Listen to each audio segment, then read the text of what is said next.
तो सभी छायाकार पत्रकार मित्र बंधुओं का स्वागत करते हुए मैं अपनी बात को शुरू कर रहा हूं।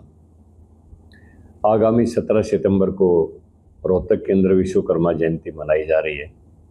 उसी दिन हमारे देश के यशस्वी प्रधानमंत्री नरेंद्र भाई मोदी जी का भी जन्मदिन है। माननीय मुख्यमंत्री जी इस सभा के अंदर, जनसभा के अंदर मुख्य अतिथि होंगे। बाकी और हरियाणा के अन्य मंत्रीगण आएंगे, उनकी सूची आप सबको पता चल जाएगा। जब से 2014 से केंद्र में और राज्यों में भारतीय जनता पार्टी की सरकारें आई हैं, तभी से एक मेक इन इंडिया और स्वदेशी की तरफ एक बहुत बड़ा ध्यान दिया गया है। और ये दोनों ही कंसेप्ट जो है सबसे ज़्यादा अगर किसी को लाभान्वित करते हैं, प्रभावित करते हैं, तो वो विश्वकर्मा समाज है, जो शिल्पकार समाज है। आज भारत मोबाइल का सबसे बड़ा उत्पादक देश और निर्यातक देश बन गया है। खिलौने जो कभी छोटे छोटे सारे चाइना से आते थे, उनका भी निर्माता भारत देश बन गया है। कुर्सी लो, एचडी बंद कर। अन्य जो चीज़ें थी, अभी भारत ने जो रक्षा उपकरण है, सबसे ज़्यादा निर्यात अब की बार जो छोटी छोटी चीज़ें भी विदेशों से आती थी, वो भारत में निर्मित हुई है, भारत से निर्यात हुई है। रक्षा उपकरणों का भी सबसे बड़ा उत्पादक भारत देश बन गया है। और अभी आपने देखा होगा, ऑपरेशन सिंदूर के समय हमारे देश में निर्मित 2 मिसाइलें आकाश और ब्रह्मोस बिना इंटरसेप्ट हुए पाकिस्तान का कोई भी एयर डिफेंस सिस्टम उनको इंटरसेप्ट नहीं कर सका, और ठीक निशाने के ऊपर, सटीक निशाने के ऊपर उन्होंने प्रहार किया और पाकिस्तान के आतंकवादी नेटवर्क को नेस्तनाबूद किया। तो ये जो भारत में निर्माण की जो प्रक्रिया है हर चीज़ की, ये सबसे ज़्यादा अगर लाभान्वित करती है तो विश्वकर्मा समाज को करती है, शिल्पकार समाज को करती है। विश्वकर्मा कोई जाति विशेष नहीं है। विश्वकर्मा हर शिल्पकार का एक आराध्य देव है। हमारे जितने भी वर्कशॉप चलाते हैं, इंजीनियरिंग का काम करते हैं, वो विश्वकर्मा पूजा दिवस मनाते हैं। वो चाहे किसी भी जाति से हो, किसी भी वर्ग से हो, विश्वकर्मा विशेष जाति से संबंधित नहीं है। ये पूरे दुनिया के शिल्पकार वर्ग का एक आराध्य देव है। तो इस दिन के ऊपर माननीय मुख्यमंत्री जी यहाँ पर आ रहे हैं। एक बहुत बड़ी बात जो माननीय मुख्यमंत्री जी ने जो की है पूरे ओबीसी समाज के लिए, मैं कहता हूँ उसके लिए मुख्यमंत्री जी का नाम हरियाणा के इतिहास में स्वर्ण अक्षरों में लिखा जाएगा। लंबे समय से लोगों की एक प्रतीक्षा थी कि भारत में जैसे 80 आयोग की पावर्स हैं, महिला आयोग की पावर्स हैं, एसटी आयोग की पावर्स हैं, माइनॉरिटी आयोग की पावर्स हैं, पिछड़ा वर्ग एक बहुत बड़ा वर्ग है, पूरे देश में 54% से ऊपर आबादी है। और जब से आधुनिकीकरण का जो समय आया है, मशीनी युग ने इनके हाथ का काम ले लिया है। गांव में ये बेरोजगार हो गए हैं और गांव में एक राजनीति का वातावरण बन गया। सरपंची के चुनाव भी राजनीति की भेंट चढ़ गए। उसके बाद से गांव के अंदर कहीं कहीं ऐसी घटनाएं हो जाती हैं जहां इनकी सुनवाई करने वाला कोई नहीं होता है। उसमें अगर आयोग को पावर्स हों तो आयोग एकदम जाके संज्ञान ले सकता है, जैसे महिला आयोग संज्ञान लेता है, सुओ मोटो संज्ञान ले लेता है, अखबार की खबर को पढ़ के भी संज्ञान ले लेता है। इसी तरह एससी आयोग भी संज्ञान लेता है। तो माननीय मुख्यमंत्री जी ने एक बहुत ही ऐतिहासिक निर्णय किया है, जो हरियाणा विधानसभा में एक बिल ला रहे हैं, जो पास हो जाएगा अभी, कि हरियाणा प्रदेश में जो पैटर्न, जो प्रभाव, जो शक्तियाँ महिला आयोग को और एससी आयोग को हैं, उसी प्रकार पिछड़ा वर्ग आयोग को भी दी जाएंगी। और कहीं भी अगर किसी भी गरीब आदमी के ऊपर कहीं कोई किसी भी कोने में कोई अत्याचार होता है, एट्रोसिटी होती है, तो आयोग को सुओ मोटो संज्ञान लेने का अधिकार होगा। इसके लिए पूरी हरियाणा की ओबीसी समाज की सभी जितनी भी इकाइयां हैं, बिना किसी वर्ग जाति का मैं नाम लिए, इतनी प्रसन्न हैं इतनी आनंदित हैं कि आने वाले समय में मैं कहता हूं, जैसे मैं दोबारा दोहरा हूं, कि हरियाणा के यशस्वी मुख्यमंत्री नायब सिंह सैनी जी का इस साहसिक कदम के लिए स्वर्ण अक्षरों में नाम लिखा जाएगा। हम उसका बहुत बहुत धन्यवाद करते हैं। और विश्वकर्मा समाज की और पूरे शिल्प वर्ग की जो 17 तारीख को इस रोहतक के अंदर जनसभा होगी, उसमें हमारे कुछ, क्योंकि एक मिस्त्री के साथ 2-3 श्रमिक भी काम करते हैं, तो श्रमिक वर्ग के लोग भी आएंगे उसके अंदर। और ये एक ऐतिहासिक रैली होगी। मैं कहूँगा एक हरियाणा के अंदर ये विश्वकर्मा महाकुंभ होगा, रोहतक के अंदर जो होगा। और इसकी तैयारी के लिए आज हमारे पूरे प्रदेश के कोने, हर कोने से, जैसे इस सरसा से हमारे रोहतास जी आए हैं, कुरुक्षेत्र से हमारे श्यामलाल जी आए हैं, नरवाना से हमारे सुरेश जी आए हैं, ये अपने पाई हलके से जो चुनाव लड़ा था अपने सतबीर जी आए हैं, और हिसार से अजय जांगड़ा जी हैं, सरसा से बलवान जी हैं। तो पूरे प्रदेश से हमारे लोग आ रहे हैं। और आज जो है ना, सबकी अलग अलग ड्यूटियां लग जाएंगी। रमेश कुर्सी नहीं ली हो। देखिए, बात ये है, कानून व्यवस्था की जो जो घटनाएं हो रही हैं, आप लगातार देख रहे हो कि उनके अब मुख्यमंत्री जी ने पूरे पुलिस तंत्र को खुली छूट दे दी है, सब अधिकार दे दिए हैं कि अगर मौके के ऊपर कहीं कोई अगर अपराधी इस किस्म की काम करता है, कोई असामाजिक तत्व, कोई समाज विरोधी, कानून विरोधी काम करता है, तो पुलिस को सो मोटो संज्ञान लेने का अधिकार है।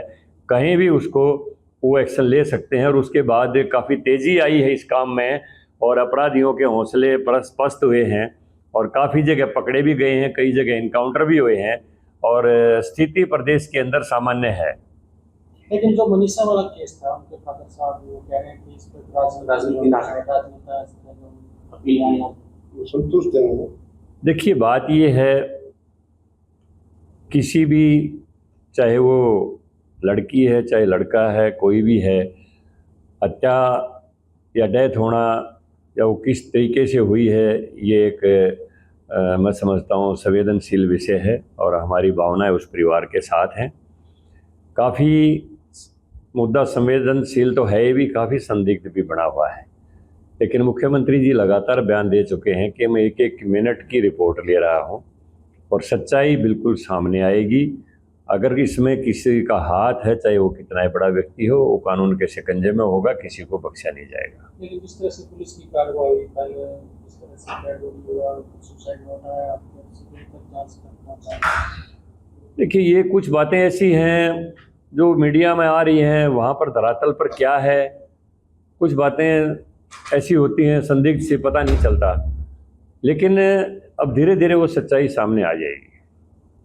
अध्यक्ष जी तो बयान दे रहे हैं कि आरोपी, ये विषय कुछ हो रहा है। अध्यक्ष जी ने कहा था कि आरोपी पकड़े जा चुके हैं। जब अध्यक्ष जी ने कहा था तो उनकी बात के ऊपर यकीन करना चाहिए।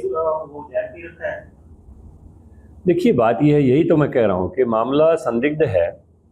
अभी प्राइमरी जैसे रिपोर्ट आई है कि जहर के अंश मिले हैं शरीर में, लेकिन वो जहर भी किन परिस्थितियों में खाया गया है, और कोई इसके ऊपर जैसे घाव का बताते हैं कि गर्दन के ऊपर घाव हैं, कुछ अंगों के ऊपर और भी चोटों के निशान हैं, वो किस तरह से लगे हैं, वो सारा का सारा जांच का विषय है, और वो जांच चल रही है। तो सच्चाई को आ जाएगी, धीरे धीरे सामने आ जाएगी। कोई ऐसा केस नहीं होता जिसका निराकरण ना हो और जिसका समाधान ना निकले, सच्चाई सामने आ जाएगी। सिविल हॉस्पिटल की रिपोर्ट, पीजीआई की रिपोर्ट, एम्स की रिपोर्ट, तीनों में फर्क है। अब उसका मिलान करके, और जैसे मामला जो मांग थी कि सीबीआई को मांग सौंप दी जाए, ये विषय को सौंप दिया जाए, वो सरकार ने उसकी मांग मान ली है और सौंप दिया है। अब इसमें दूध का दूध और पानी का पानी हो जाएगा। इस बार जो है संसद बजट जो मानसून सत्र चला है, हंगामा की भेंट चल रही है। जिस तरह से कांग्रेस ने वो चोरी का आरोप लगाया है बीजेपी पे, और देखिए, कांग्रेस ने जो स्पेशल जांच के जो चुनाव आयोग ने आदेश दिए हैं, मतदाता सूची के SIR जिसको बोलते हैं छोटे शब्दों में, अभी एक भी किसी व्यक्ति ने, मतदाता ने ये शिकायत नहीं की कि मैं वैध मतदाता हूं और मेरा कट गया। पूरी मतदाता की सूची जो कटी है वो वेबसाइट के ऊपर डाल दी गई है, और एक नहीं 11 पॉइंट इलेक्शन कमीशन ने तय कर दिए।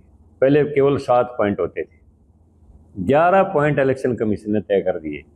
अगर उन 11 बिंदुओं पर भी अगर कोई खरा नहीं उतरता है तो फिर वो भारत का मतदाता होने का कैसे दावा कर सकता है? अब विपक्ष के पास और कोई मुद्दा है नहीं। अब ये वायनाड में जीत गए, वहाँ मतदाता सूची सही थी। ये अमेठी में जीत गए, वहाँ मतदाता सूची सही थी। तेलंगाना में जीत गए तो वहाँ सूची सही थी। कर्नाटक में जीत गए तो वहाँ सूची सही थी। हिमाचल में अगर कांग्रेस की सरकार बन गई तो ईवीएम सही थी, सूची सही थी। जहाँ पर हार जाते हैं तो कहते हैं ईवीएम हैक हो गई, मतदान की चोरी हो रही है। तो ये तो चोर मचाए शोर वाली बात हो रही है। लेकिन साहब, जिस तरह से राहुल गांधी को तो चुनाव हल्फनामा मांग रहे, अनुराग ठाकुर ने जब वही बात बताई तो उनको क्यों नहीं हल्फनामा? उन्होंने तो यही आरोप फर्जी वोटर से नहीं, ये चुनाव आयोग एक स्वतंत्र इकाई है और उन्होंने कहा भी अगर कोई भी व्यक्ति किसी किस्म का कोई दावा करता है तो एफिडेविट दे दे, हल्फनामा दे दे, हम उसकी जांच करवाएंगे। अब जो राहुल गांधी ने एक व्यक्ति को पेश किया था वही इनकार कर गया, वही झूठा निकला कि भाई ये सही मतदाता था, इसकी कट गई। उसी ने इनकार कर दिया कि मेरा नाम झूठा लिया गया है, मैंने ऐसे कोई क्लेम किया ही नहीं है। ऐसी जो वोट लिस्ट में 0 एड्रेस था, जबकि आधार कार्ड में हर व्यक्ति का 142 करोड़ की देश की जनसंख्या है और उसमें हर आदमी का जो आधार कार्ड है उसमें एड्रेस जरूर होता है, किसी में 0 नहीं होता। लेकिन वो 0 इतने नंबर से पता नहीं चलो कैसे। देखिए, मतदान के मामले में चुनाव आयोग, जैसे मैंने कहा, मतदाता सूची के मामले एक स्वतंत्र इकाई है, इसके ऊपर किसी का कोई दबाव नहीं है। हिंदुस्तान का इलेक्शन कमिश्नर बार बार इस बात को कह चुका है कि ये बेबुनियाद आरोप हैं। हम सही तरीके से और बिल्कुल साफ सुथरे तरीके से, ईमानदारी से भारत में मतदान चाहते हैं और एक सही और एग्जैक्ट मतदाता सूची चाहते हैं ताकि लोकतंत्र का सही परिणाम सामने आए। क्या कैसे सवाल उठेगा? 0 एड्रेस पे है। चुनाव आयोग स्वतंत्र इकाई है, उसकी विश्वसनीयता कहाँ पर चैलेंज होती है? विधानसभा में फर्जी निकले, एक वोटर का एक से, आपके जो मंत्री हैं अरविंद शर्मा वही कह रहे थे हरियाणा में 1 से 2 3 4 तक वोट बनी हुई है। तो उन्हीं की बात का तो स्पेशल इन्वेस्टिगेशन हो रहा है। एसआईआर और किसको कहते हैं, उसी का तो इन्वेस्टिगेशन हो रहा है। उसी को तो हम सिरे से उसको ख़त्म करना चाहते हैं कि जो बोगस मतदान ना हो, डबल किसी की वोट ना हो, वही तो प्रक्रिया चल रही है। महाराष्ट्र, हरियाणा उसमें पूरे देश में करवाएगा, ये तो पूरे देश में करवाएगा। जब भी चुनाव आएंगे, ये चुनाव आयोग एक स्वतंत्र इकाई है, पूरे देश में करवाएंगे।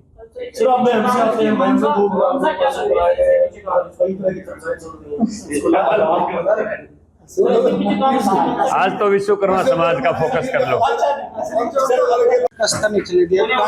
हरियाणा का भी सत्र शुरू हो रहा है, उसमें भी हंगामा हो रहा है। ऐसा है जी, इनके पास हंगामा करने के सिवाय कोई मुद्दा तो है नहीं। अब देश तो आगे बढ़ रहा है और ये पीछे जा रहे हैं। अब ये धीरे धीरे ऐसे मुकाम के ऊपर खड़े हो गए आके, इनके पास कोई मुद्दा ही नहीं छोड़ा प्रधानमंत्री जी ने। अब इनके पास हंगामा सिवाय करने के सिवाय कोई बात बची है नहीं। अब देखिए, बताइए, अब विश्वकर्मा जयंती कब मना रहे हैं? लाल किला किसने बनवाया सबको पता है, बनाया किसने किसी को पता नहीं। ताजमहल किसने बनवाया किसको पता है, लेकिन बनाया किसने ये किसी को पता नहीं। लेकिन राम मंदिर के निर्माण के शिल्पकार को भी प्रधानमंत्री जी ने सामने बिठा के सपत्नीक पूजा करवाई ताकि देश को पता तो चले ये बनाने वाले कौन हैं, ये विश्वकर्मा लोग कौन हैं जिन्होंने ये सारा सब कुछ बनाया है। और काशी विश्वनाथ कॉरिडोर में जितने काम करने वाले थे विश्वकर्मा समाज के लोग, उसकी सुंदरता करने वाले, प्रधानमंत्री जी ने उनको एक लाइन में कुर्सी पे बिठा के उनके सबसे पहले उनको चरण धोए। पहली बार ऐसा इतिहास में हुआ है।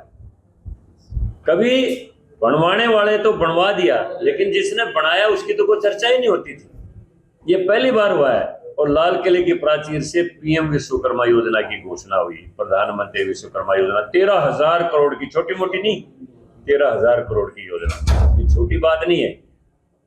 तो ये तो अब इनके पास कोई मुद्दा बचा नहीं बेचारों के पास, भाई हंगामा कर दो, हंगामा कर दो, हंगामा कर दो, करते रहो भाई कितने दिन। अब मोदी जी ने कही तो थी भाई ये बेचारे फंस गए पहलगांव के ऊपर चर्चा करके सदन में, तो मैं तो कहता हूँ ऐसी चर्चा की बार बार मांग करते रहे, बैठे चर्चा में, फिर पता तो चले देश को असलियत क्या है। तो आप सबका बहुत बहुत धन्यवाद। और